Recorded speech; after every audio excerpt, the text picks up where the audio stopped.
Bonjour tout le monde, Annabelle Boyer, conférencière, auteure. Ce matin, j'avais envie de vous parler d'un sujet un peu précis parce que j'ai reçu des questions de gens qui me demandaient, qui ont été victimes d'un manipulateur, puis qui me disaient « Oh, moi, c'est pas compliqué. De toute façon, je ferai plus confiance à personne, ça va régler le problème, j'en attirerai plus. » En fait, c'est le contraire. Quand on commence à se méfier de tout le monde, quand on se met dans un mode où on se méfie de tout le monde, c'est là où on attire le plus de manipulateurs. Parce que c'est dans cette énergie-là qu'on se met. Donc, et d'ailleurs, les psychologues démontrent que le fait de faire confiance aux gens, c'est un signe d'intelligence. C'est pas le fait d'avoir fait confiance qui vous montre que vous avez manqué de maturité, vous avez été naïf. Non, non, au contraire. C'est le signe d'intelligence que de faire confiance aux gens. Donc, évidemment, plus vous allez faire confiance aux gens, plus vous allez être en mesure de bien déterminer les gens qui sont réellement authentiques de ceux qui ne le sont pas. Puis c'est sûr que les manipulateurs, quand ils cherchent une proie, parce qu'ils ne sont jamais très longtemps sans avoir une proie, quand ils cherchent une proie, généralement, ils vont essayer de trouver des gens pour qui il y a un manque dans leur vie. Donc, évidemment, si vous avez l'impression que vos finances ne sont pas extraordinaires, ben ils vont vous proposer quelque chose où supposément vous feriez un gros montant d'argent. Si c'est l'amour qui vous manque, bien évidemment, le manipulateur va vous faire rêver d'une relation idyllique extraordinaire. Donc, le manipulateur, lui, sa force, c'est d'identifier le manque dans votre vie et c'est là-dessus qu'il va cibler le plus possible. Donc, si vous voulez vous protéger d'un manipulateur, l'idée, ce n'est pas d'arrêter de faire confiance aux gens.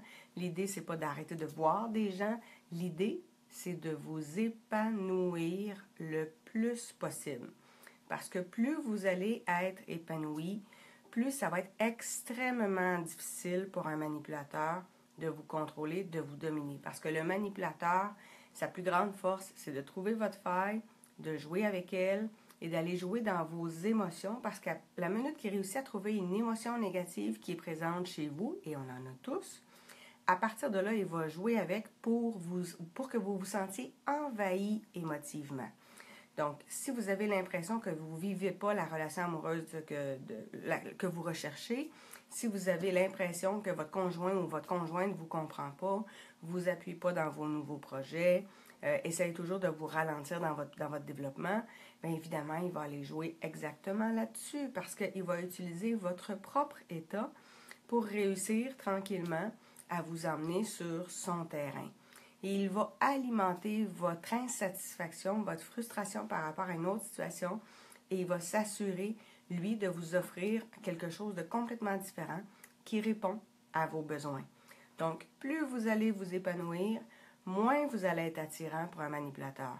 Mais ça implique aussi d'être conscient des sphères de votre vie qui sont actuellement moins épanouies. Puis, il est souvent là le bug, c'est qu'on se dit « Oh oui, ça va bien, mais on ne regarde pas trop ». Sauf que, généralement, il y a des aspects de notre vie où on est moins satisfait. Ça peut être les finances, ça peut être la relation amoureuse, la relation avec les enfants, le poids, la santé, la spiritualité, ça peut être vos loisirs, ça peut être des rêves que vous avez abandonnés.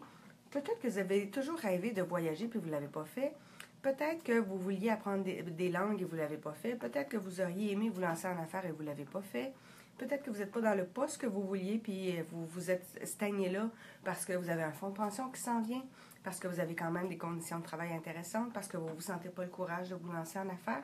Donc, évidemment, il y a toujours des sphères qui sont moins développées et c'est là-dessus sur lesquelles il va falloir travailler pour qu'à ce moment-là, vous ayez moins d'attaches sur lesquelles le manipulateur peut aller jouer. Ce n'est pas nécessairement ce qui est le plus évident à faire, mais plus vous vous développez sur une base constante et régulière, et je vous encourage d'ailleurs beaucoup à travailler en pleine conscience, comme dirait François Lemay, c'est-à-dire d'identifier dans votre comportement quelles sont les choses pour lesquelles vous avez développé une certaine addiction, quelles sont les choses pour lesquelles vous avez développé une certaine aversion. Je vous raconte une anecdote.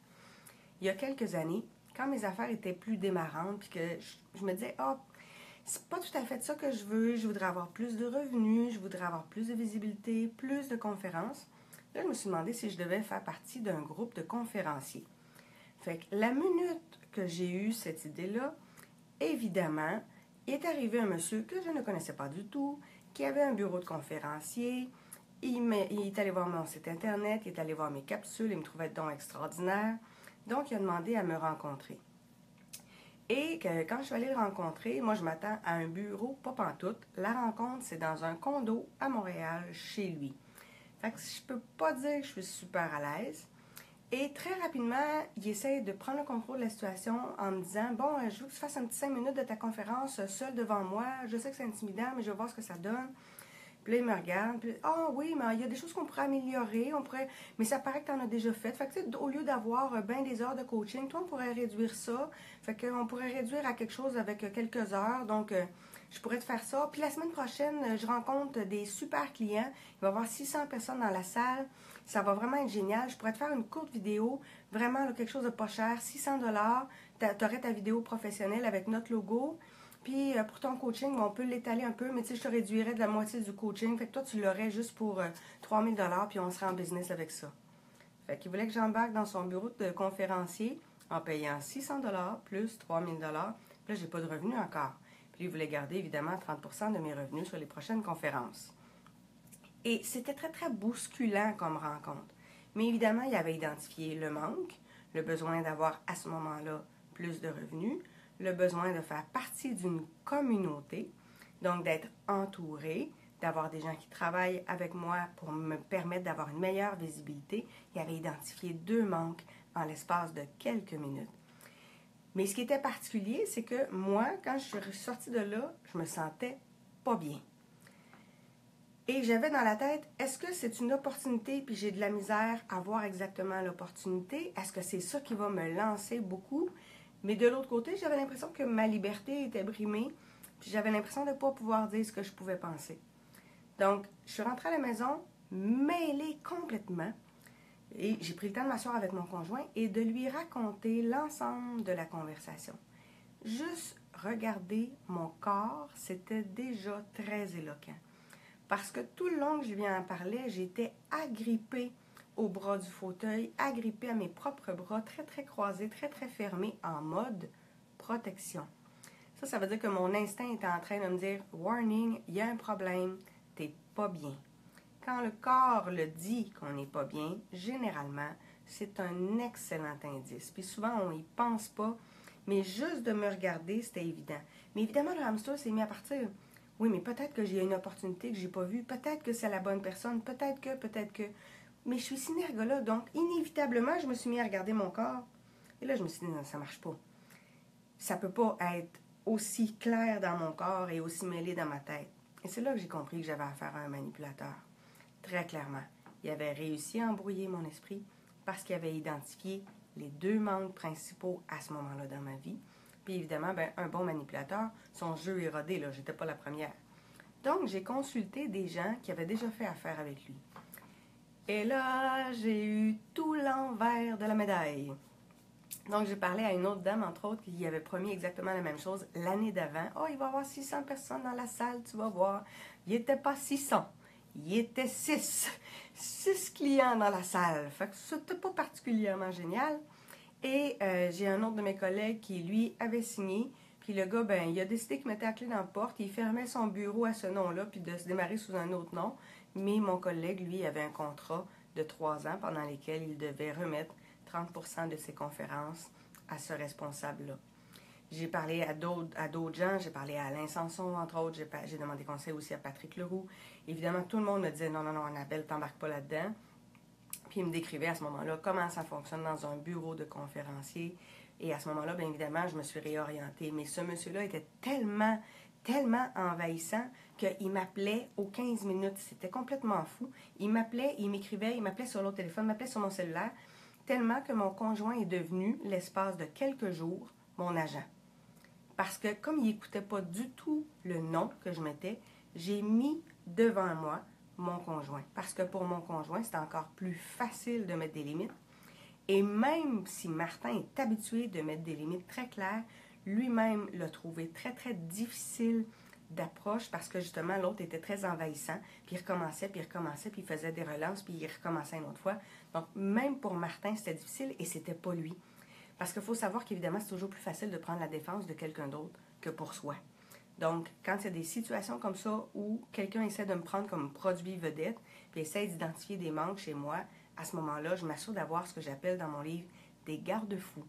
Donc, des gens qui viennent m'aider et qui me donnent une certaine protection pour être sûr à ce moment-là que dans un moment de fatigue ou dans un moment de vulnérabilité, je ne vais pas dire oui pour les mauvaises raisons. Parce que c'est toujours quand on est fatigué que les manipulateurs essayent le plus possible de nous avoir. Pensez à vos enfants, c'est quand on est fatigué qu'ils sont de plus en plus envahissants pour avoir un dessert ou pour avoir un cadeau. Donc c'est clair que les manipulateurs font exactement la même chose. Ils identifient le manque et ils identifient le moment parce qu'ils savent très bien qu'ils vont finir par nous avoir à l'usure.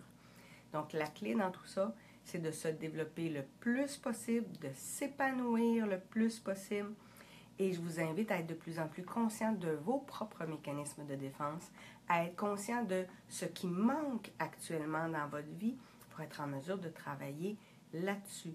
Donc, c'est ce que François Lemay appelle être en pleine conscience. Donc, être conscient de ce que l'on voudrait absolument avoir, les addictions, ce que l'on veut éviter, les aversions, et être conscient de notre comportement, parce qu'on est souvent ignorant de notre propre comportement.